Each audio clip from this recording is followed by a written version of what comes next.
사실 지난 주말에 탄핵안이 국회에서 이제 가결이 되면서 지금 저희가 네, 뭐 마음 그래도 이제 조금 마음을 좀 놓고 이렇게 의원님과 인터뷰도 할 수 있는 그런 상황이 됐는데 맞습니다. 예. 아니 12월 3일 이 내란 사태 딱 벌어졌을 때 의원님은 좀 어떤 생각하셨습니까?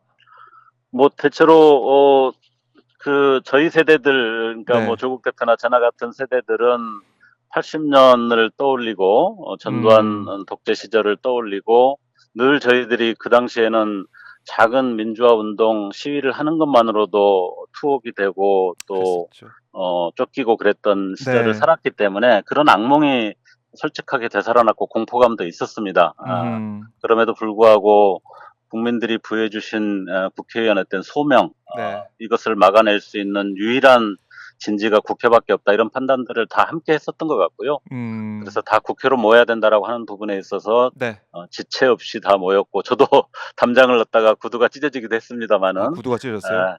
담장을 넘어서 다들 모여서 예. 어떤 침탈이 오더라도 설사 총칼 앞에 끌려가더라도 우리 역할은 음. 한다, 이런 마음들이 금방 이렇게 형성된 거 보면은, 최근에 많은 음. 분들이 이야기했습니다마는 과거가 우리를 살리고 또 네. 우리를 지원해 주는 그런 역할, 80년 광주의 기억과 우리의 아. 어떤 그간의 축적된 행동과 실천, 이런 음. 것들이 12월 3일의 그 상황과 장면을 만든 동력이 아니었나, 그런 생각도 듭니다. 예. 그러니까 사실 우리 인제 국민들이 지켜줬다는 생각도 들고 저는 그 그렇습니다. 당시에 저희 오마이 TV도 첫 예 현장 많은 분들이 뭐 실시간 동접이 66만 명이나 될 정도로 많은 분들이 현장을 지켜보면서 국회로 진짜 오신 분도 있고 그렇습니다. 계엄 사태가 내란 사태가 어떻게 되는지 계속 함께 하셨는데 좀 국민들이 지켜줬다는 생각을 저는 계속 하게 되더라고요. 저도 예. 당연합니다. 저도 뭐 국회의원들의 그런 역할들은 너무 당연한 역할이고요. 음.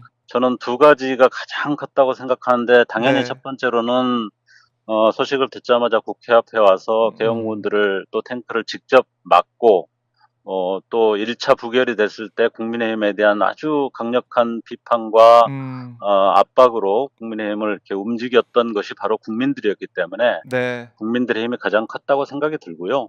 또 하나는 오마이티비와 같은 실시간 중계를 통해서 과거의 음. 어떤 아무것도 모르는, 하룻밤 자고 나니 세상이 바뀌는 그런 것이 아니라 예. 실시간으로 상황을 보면서 거기에 의견을 내고 직접 행동하고 할 수 있도록 음. 했던 언론의 힘, 그것이 두 번째로 역할을 했다, 저는 그렇게 생각합니다.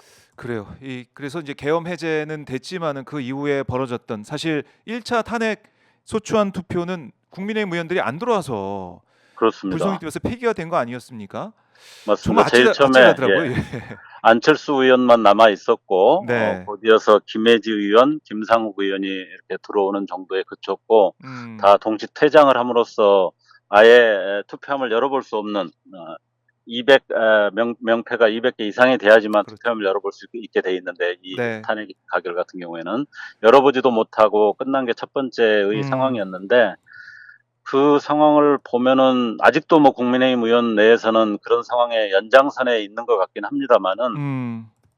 이 내란과 군사반란이라고 하는 것이 가지고 있는 우리 역사 속에서, 또 우리 현재 정치 구조 속에서 그 엄중함에 대해서 아직도 제대로 이해를 못하고 있는 게 아닌가 하는 생각이 듭니다. 그것은 음. 달리 말하면은 국회라는 존재 자체를 부정하는 것이고 우리의 헌정을 부정한다는 점에서 네. 국민의힘 의원들의 상당수는 자기 부정의 상황이라고 하는 것을 이해하지 못하고 있고, 그런 의미는 자기 스스로를 부정했다는 점에서 음음.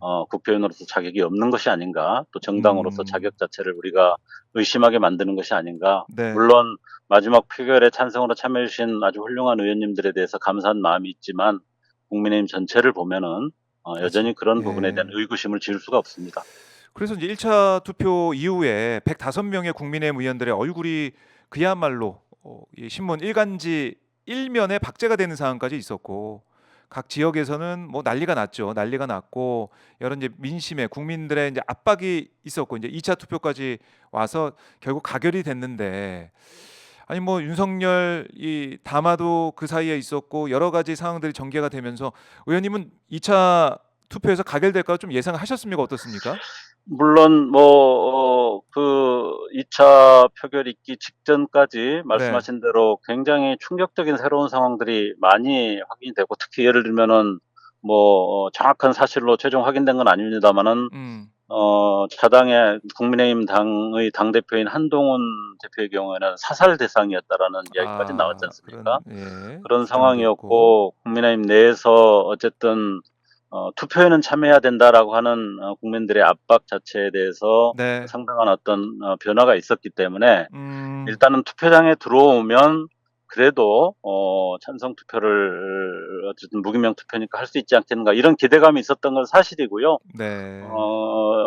그래도 이번에는 가결이 되겠지 하는 마음이 있었습니다만은 막상 본회의장에 들어가 앉으니까 떨리셨죠?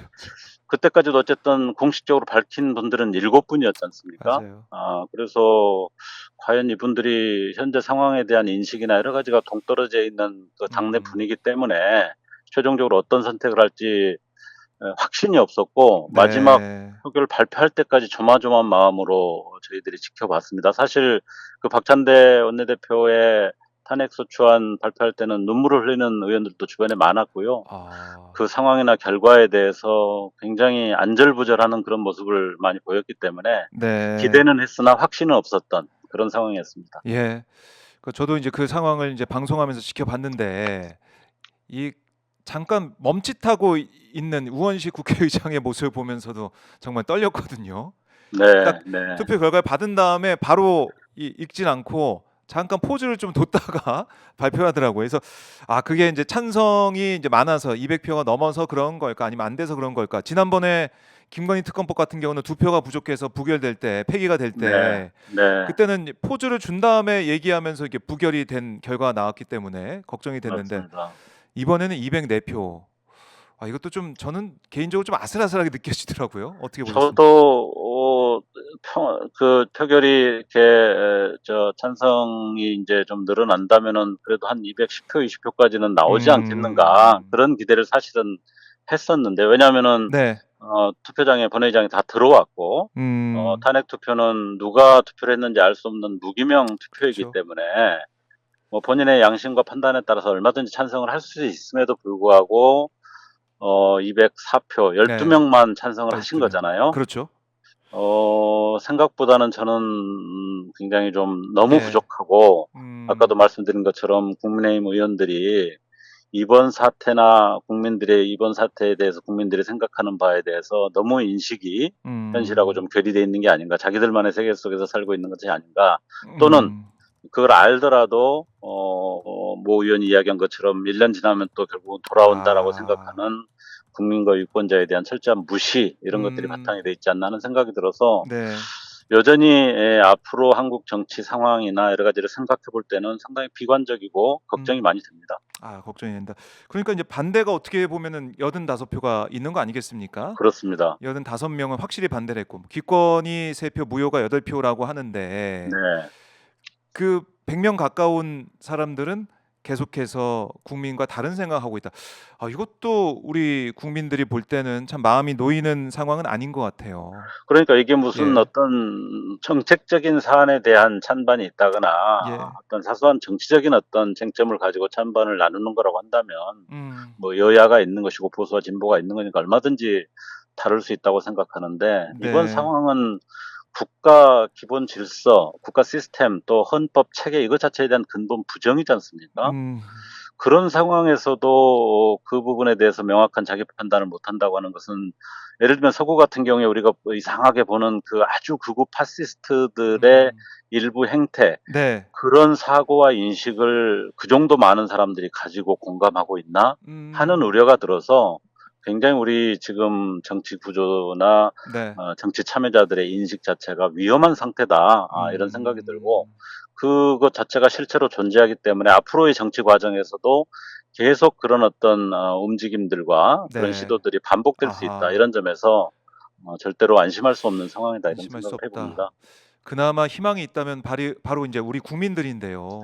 이 맞습니다. 매일 밤에 응원봉을 들고 이제 빛의 혁명을 이뤄내는 우리 국민들이 있기에 저희 뭐 국회에 있는 국회의원들도 더 힘을 낼 수가 있는 거고 사실은 이 조국혁신당에서는 이 국회 앞에 집회도 따로 이제 가지면서 네. 탄핵 꼭 해야 된다라고 외치는 모습 저희가 또 지켜봤거든요.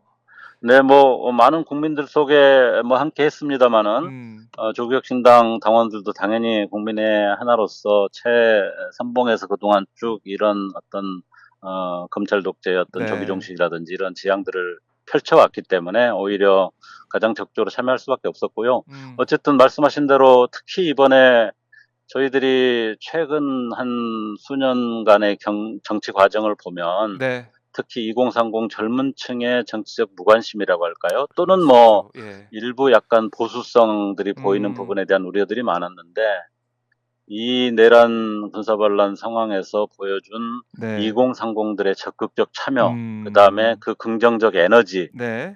이런 부분들은 저희들한테도 당장 어마어마한 힘이 됐을 뿐만 아니라 음. 앞으로 한국 정치의 어떤 세대 자체가 네.